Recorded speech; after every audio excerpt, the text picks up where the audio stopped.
Hi, this is the authors of Growing Up Aspen have started a second season podcast called Movie Chat, where we talk with some of our fellow students in the industry and talk about films and all kinds of fun things. Today we are here with Ben Ball, who is an environmental designer, sculpturist, and has did a little stint with movie set designs and worked on The Matrix. So let's catch up with Ben.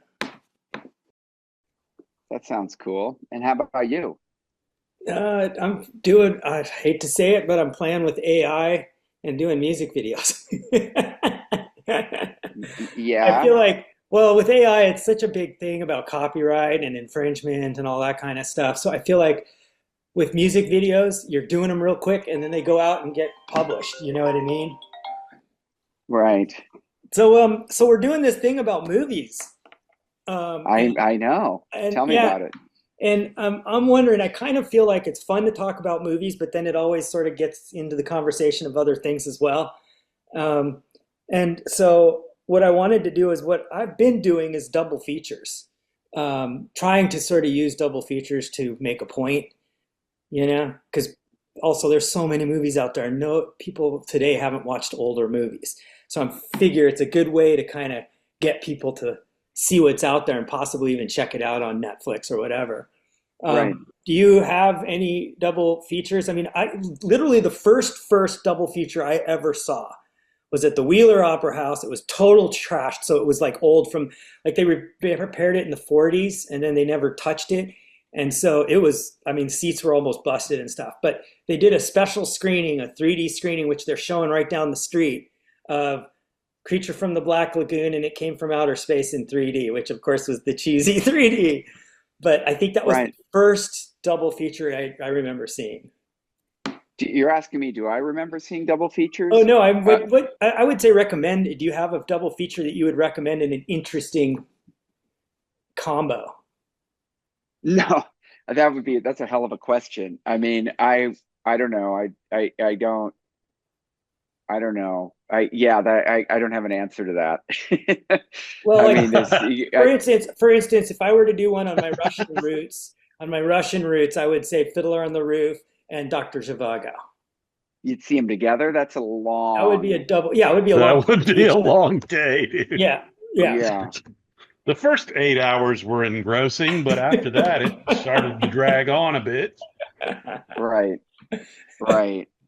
Um, I mean, I think it'd be fun to contrast a couple of movies that have, similar themes and put them back to back. Maybe Full Metal Jacket Oh yeah.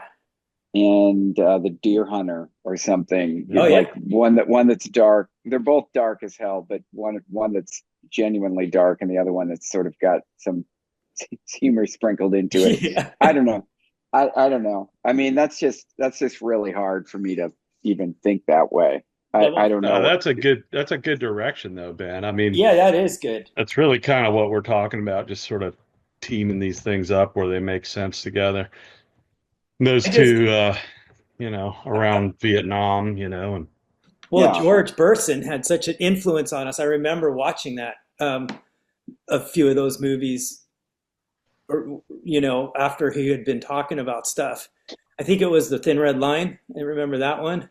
Oh yeah. yeah, that was Korea. That was That one was wasn't I think crazy. I think that was Korea, wasn't it, or was it World War? No, I think it was Vietnam. Thin Red Line was. I think That was that Kubrick, was. wasn't it? No, it's Terrence Malick. Oh, right, right, right. I just did Uh, one today for today's world. I did a double feature of Stepford Wives in Pleasantville. Wait. So tell me what you're doing. I don't. I'm So not. this I'm would be just. this would You gotta be give me some context here. This would, well, okay, so yeah, this one is in context of conformity, societal expectations, and hidden oppression. It's Okay. basically about perfect worlds that aren't that perfect, you know? Okay. Okay. I mean, there's been a lot of movies made like that. Yeah. Perfect worlds that aren't quite perfect. Yeah. Yeah. What other ones would you do for that?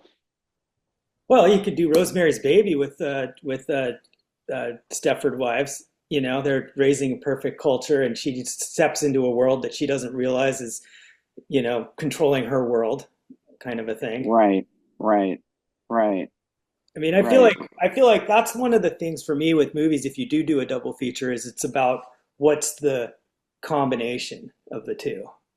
right. What do you got, Chris? Yeah.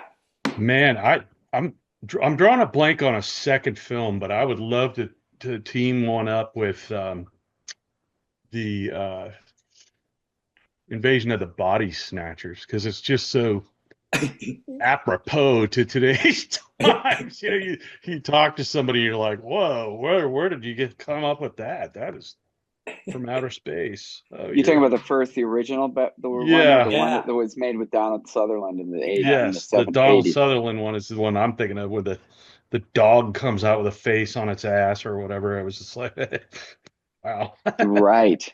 What a great, yeah, what a great, that was like a traumatizing image for Yeah. me as a child.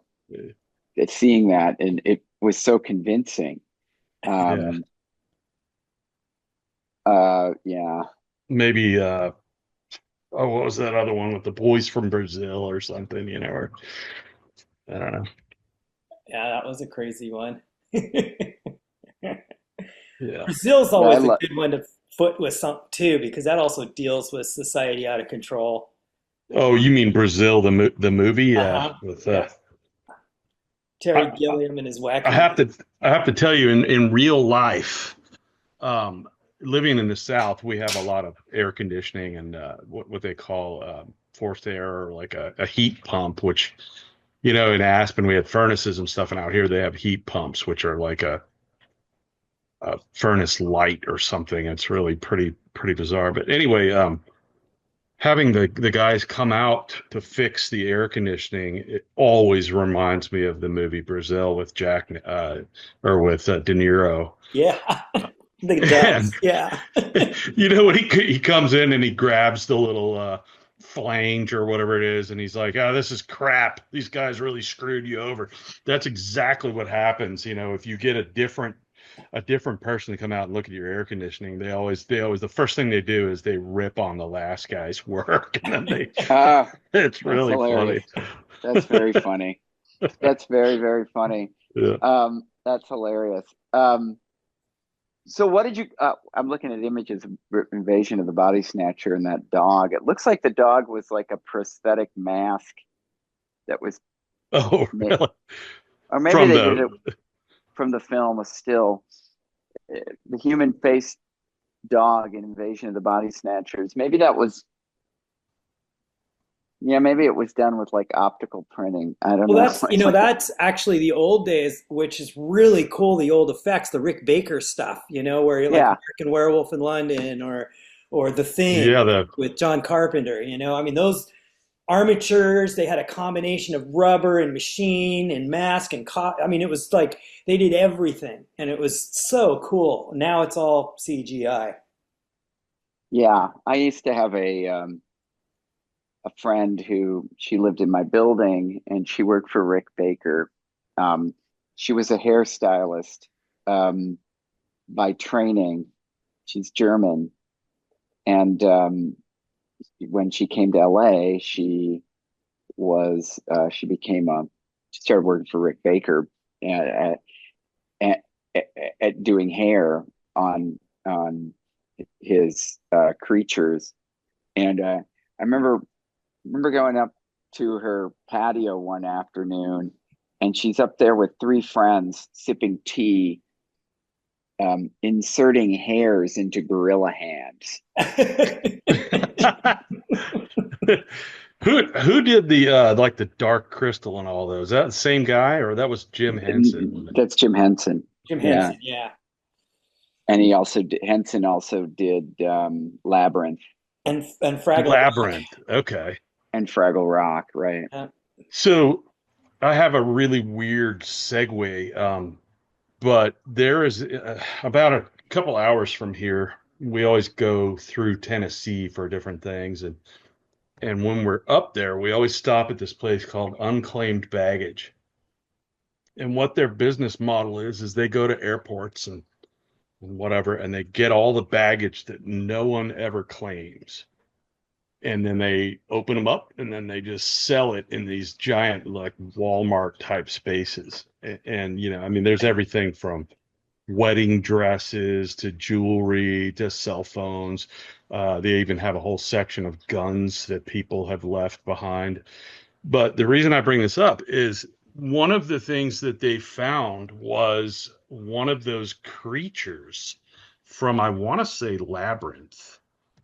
Can you imagine being on a film crew and losing that damn thing and trying to explain to your boss, yeah, yeah, Delta lost it or whatever, United or whoever it was.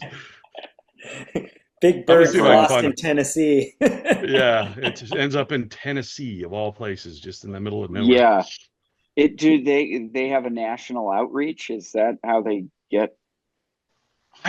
I'm not really sure. I think they bid on these things, nationally, possibly even internationally.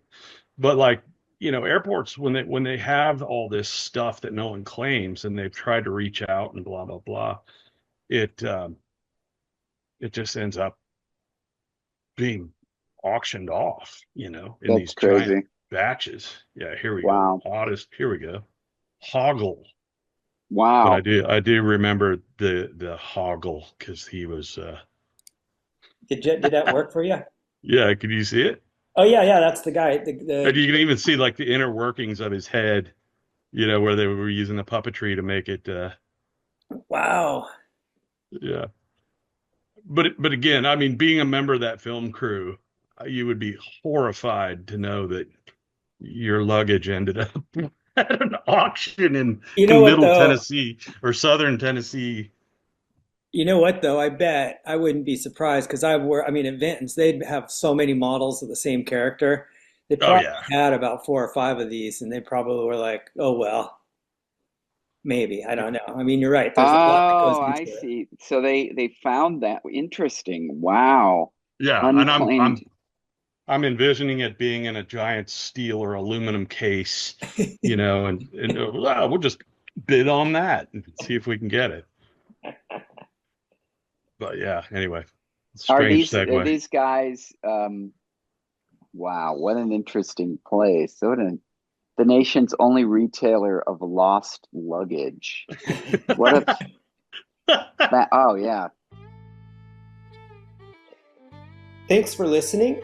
We, the authors of Growing Up Aspen would like to thank you and would like to also thank the Aspen Times and the Aspen Daily News for giving us materials for our book, Growing Up Aspen, Adventures of the Unsupervised, which you can get at twistandturnpress.com and any local bookstore.